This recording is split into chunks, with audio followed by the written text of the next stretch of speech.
Hello to all CINEMASTER lovers. Come on, get yourself.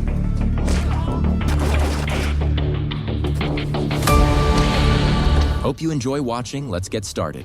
The story begins with Jonathan Shale, a highly trained mercenary and former military operative withdrawing from a mission along with his elite team. They complete the mission successfully, but not long after, they discover something troubling. The operation they carried out was actually unauthorized. This comes as a shock, and as a result of this revelation, they are all dismissed from active duty. With no mission left and no orders to follow, the team members go their separate ways. Shale, now without a job, decides to head back home to Miami to rest and figure out his next steps. Just wait, something will come along. The scene shifts to the sunny and vibrant city of Miami. The camera slowly zooms in on Jane Hetzko, a passionate and caring high school teacher. Jane is in the middle of conducting a class, fully engaged with her students and dedicated to helping them learn. But the peaceful classroom setting is quickly shattered when chaos erupts on the school campus. A brutal fight breaks out among the students, and it soon becomes clear that this isn't a random scuffle. The entire scene looks like it was planned in advance to target one particular student. Jane and another teacher named Mr. Sherman rush in to stop the ambush. Despite the danger, they manage to break up the fight and protect the student under attack. Surprisingly, the student they saved claims he didn't need any help. It's obvious that he's trying to protect himself from the consequences of being labeled weak. After the fight, Jane tries to talk to the student responsible for starting it all, Juan Lucas. Juan is no ordinary troublemaker. He's the feared leader of a gang called the Kings of Destruction, or KOD for short. With a firm but kind tone, Jane tries to reach out to him.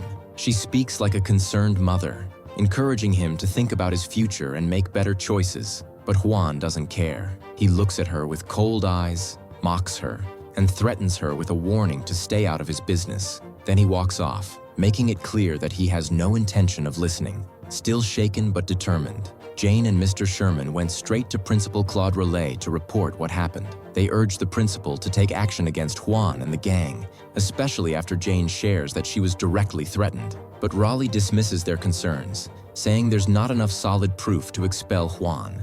Jane becomes visibly angry and storms out of the office. When Jane arrives at her car after school, she finds herself surrounded by members of the KOD gang. The car's keyhole is taped shut with what looks like gum, making it difficult for her to get in. The gang members taunt and harass her, laughing and throwing insults as she struggles with her keys. Finally, she manages to open her car door and drives away, all while the gang continues to yell offensive comments behind her. When Jane gets home, she's relieved to find Shale there waiting for her.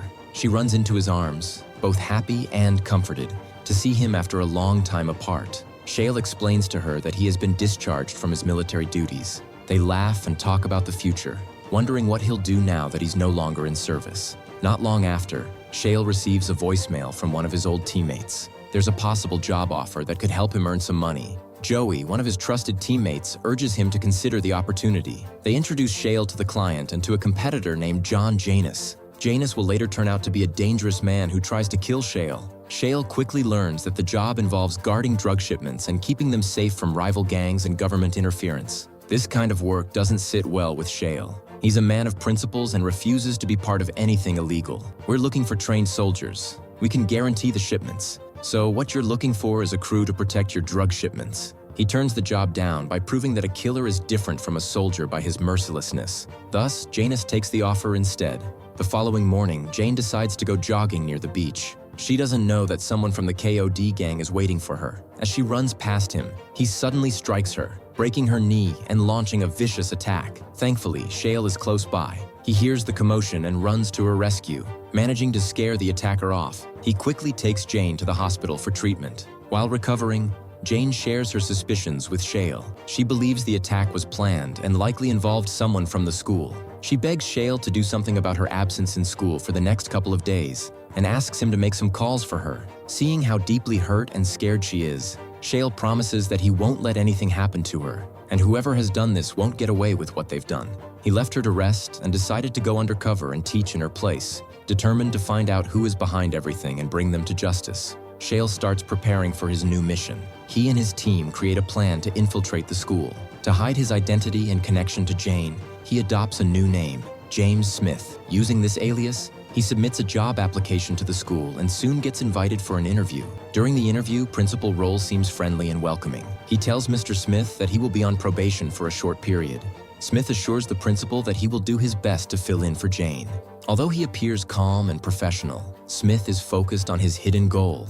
On his first day of teaching, Smith walks into a classroom full of disrespectful and chaotic students. The room is noisy and completely disorganized. He calmly walks to the front of the class and starts taking attendance. As he observes the students, he begins to understand the problems within the school. Many of the students don't care about learning, and discipline is nowhere to be found. Later, in the staff lounge, Smith meets Mr. Sherman again and is introduced to the school librarian Hannah Dillon.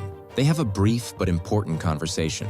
Sherman explains how dangerous the KOD gang is and how they've taken control of the school through fear. Hannah adds that she believes the gang might be behind Jane's attack. She even hints that Principal Roll may be working with the gang, although Sherman defends Roll, saying he used to be a police officer and wouldn't do such things. Despite Sherman's defense, Smith becomes suspicious of Roll. During a private talk with the principal, Smith notices some unusual things, like the expensive gold watch Rolly is wearing, which doesn't match the salary of a school principal. Their conversation becomes a quiet battle of intelligence. Each man tries to test the other, throwing out careful comments to see how the other reacts. By the end, Smith comments if Claude isn't afraid to wear that watch around here. But Claude makes his point by demonstrating how he established dominance over the students. The meeting ends with Rolly hinting that power is more important than justice, which only deepens Smith's doubt. That night, Smith reconnects with his military team and outlines a new plan to secretly observe the school.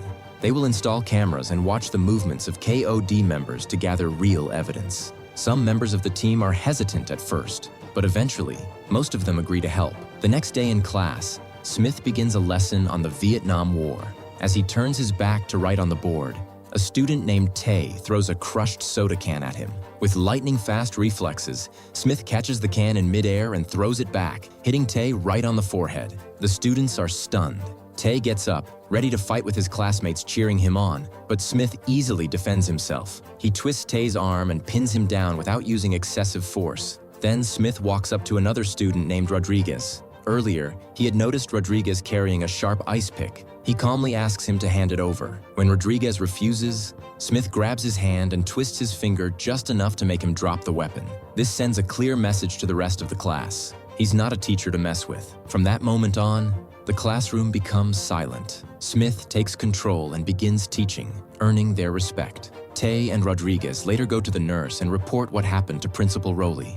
Rolly quickly sends the school security guard Marvin to Smith's classroom. But when Marvin arrives, he finds something unexpected. The classroom is quiet. The students are sitting attentively, listening to the lesson. Marvin is confused and returns to Rolly with the update. Surprised by the change, Rolly decides to hold off on any punishment and waits for the class to end before taking further action.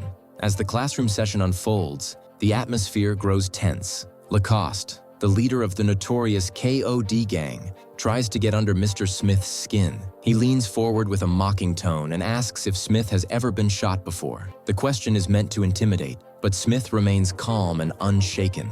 Later that day, Smith keeps an eye on the school through hidden security cameras installed earlier by his teammate Skids. As he watches the monitors closely, he spots Principal Claude Roll walking purposefully toward his classroom. Reacting quickly, Smith puts everything in place to appear normal. When Rolla enters the classroom, he immediately brings up a serious concern. Some students are planning to file lawsuits against Smith. Roll demands that Smith apologize to avoid being fired, but Smith, well-versed in legal protocols, points out that he can't be terminated without proper procedure. He reminds Roll that firing a teacher requires at least 2 weeks' notice. His firm stance unsettles Rolla, who wasn't expecting resistance. Growing suspicious of Smith's confidence and composure, Rolly decides to dig into his background. He orders a full investigation into Smith's credentials. However, what he finds are fake documents and false records, intentionally planted by Smith and his team as part of their deep cover operation.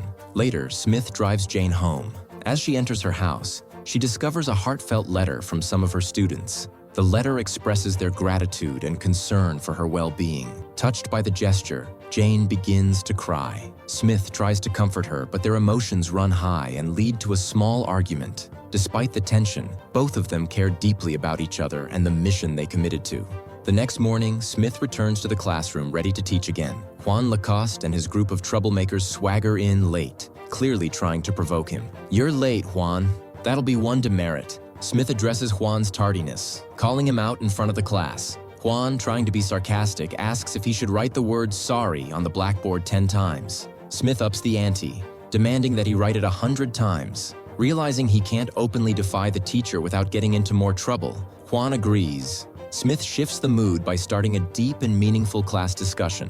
He uses the name of Jerome, a student, to spark a conversation that turns into a powerful lesson. He asks them questions about their futures, their goals, and the consequences of their current actions. Slowly, the students begin to engage. Their defensive attitudes fade as they realize Smith is trying to make them think beyond the streets. The discussion becomes emotional and eye-opening, forcing the students to face harsh truths. After the lesson ends, Roll unexpectedly shows up again. This time, he compliments Smith on how he handled Juan.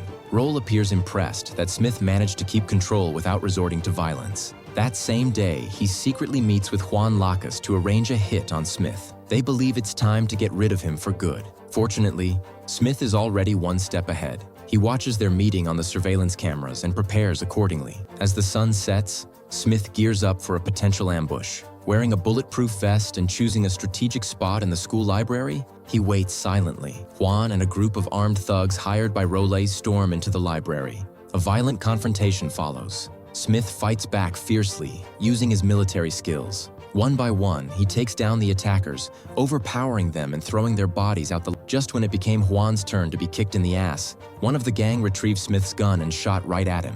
Thankful that he is saved, Juan orders him to kill the librarian and split their way. Just when the attackers had thought they had killed him and moved to the woman, Smith shows he is very much alive. He throws him out the window onto his friends, and Juan is surprised and dumbfounded by Smith's strength. Later, Raleigh is walking out of the building when he comes face to face with Smith, who appears calm and collected. Surprised and confused, Raleigh tries to cover up his shock. Elsewhere, Mr. Sherman pays a visit to Jane at home. He comforts her and spends time talking.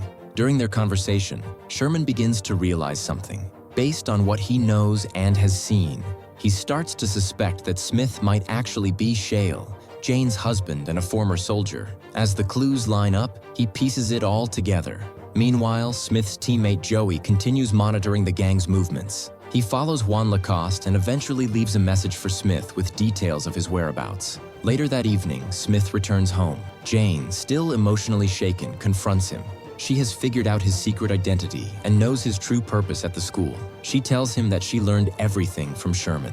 Smith doesn't deny it. Instead, he opens up to her. He explains that he believes Rowley is working with the KOD gang and that he's committed to taking them down to protect the students and restore the school. The team continues their surveillance of the gang. One day, Joey calls Smith and tells him to head to a location near the port. He believes a major drug deal is about to take place. Smith arrives, and together they observe the COD negotiating with buyers. Once the deal is confirmed, Smith and Joey launch a surprise attack. Smith focuses on the gang members while Joey handles the buyers on the boat. In the middle of the chaos, one of Smith's teammates, Holland, who had earlier disagreed with the mission, orders another man named Bull to take Smith down. A brutal fight breaks out between Bull and Smith. It's intense, with both men exchanging heavy blows. Eventually, Smith knocks Bull out. Seeing Smith's determination, the opposing teammate changes his mind and decides to help. Together, they defeat Bull, seize the drug money, and toss the remaining drugs into the ocean.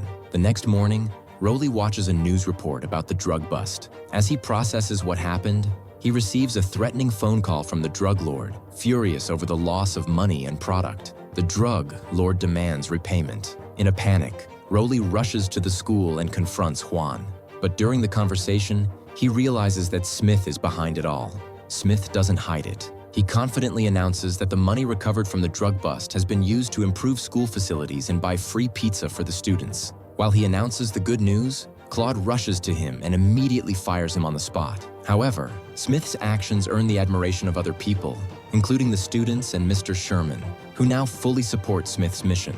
Sherman offers to help more directly, but Smith warns him to be cautious, especially because Rollitt might be working with the enemy. Sherman wants to believe in Rollitt's innocence, but his judgment is clouded by loyalty and trust. Later that night, Smith once again becomes the target of a violent attack because his undercover work is exposing their illegal activities. Gunshots ring out and Smith's car crashes into a nearby house. At the same time, Mr. Sherman, the other teacher who supports Smith and works against the gang, becomes caught up in dangerous criminal dealings down in the school basement. Sherman tries to gather evidence on the gang's illegal drug operations and their influence over the school, but he is ambushed by Juan and Talos. Tragically, Sherman is murdered during this confrontation, and the principal is the one who did it with his own hands. His death is sudden and brutal, shaking everyone who knew him. Luckily, a student witnesses the killing and later shares what they saw, providing crucial information to Smith and the authorities. The next morning, news spreads quickly through the school and community.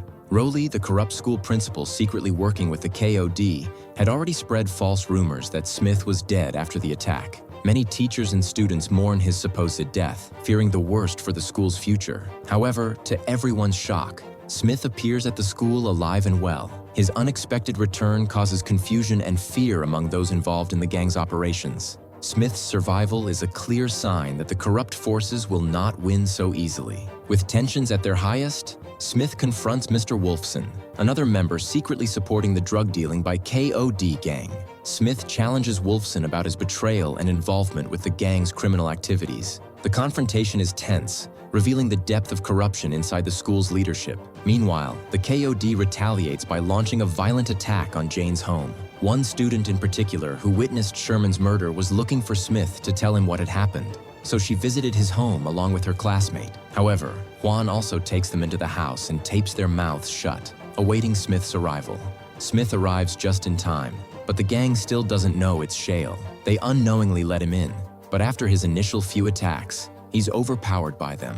He couldn't help nor escape the scene, and Juan makes the call to his bosses to let them know Shale and Smith are two sides of the same coin, aka the same person. When hearing this, the boss orders him to finish him off once and for all. This violent retaliation shows how far the gang is willing to go to maintain control and silence anyone who opposes them. Shortly before he was about to shoot, Juan hears the doorbell and tells Jane to take care of it. It was her landlady, and while she convinces her to go away, Shale uses the chance to stab the man next to him in the leg.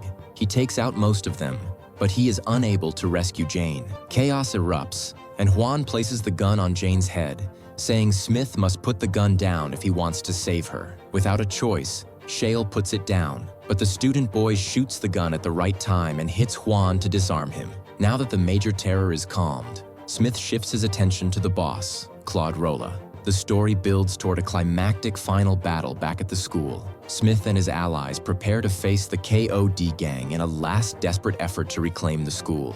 The fight is intense and chaotic. Classrooms are destroyed, desks are overturned, and the once peaceful learning environment turns into a war zone. Several lives are lost or seriously injured in the violent conflict, highlighting the dangerous consequences of the gang's influence. Despite the destruction, Smith and his team fight with determination and skill. They work together to dismantle the gang's hold on the school, bombing key members and exposing their power over them.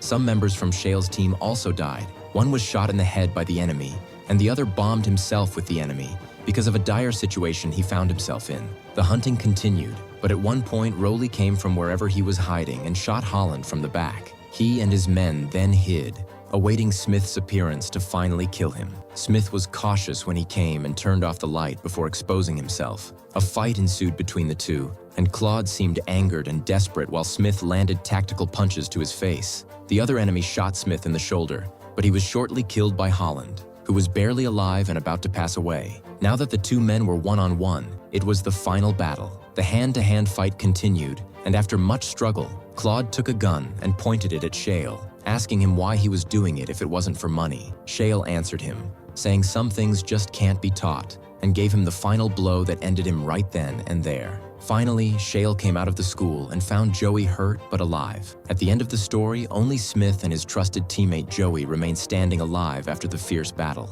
Now, with the gang broken and the corrupt leaders removed, if you like the video, subscribe to the channel and activate the notification button so you never miss an updates. See you in the next video.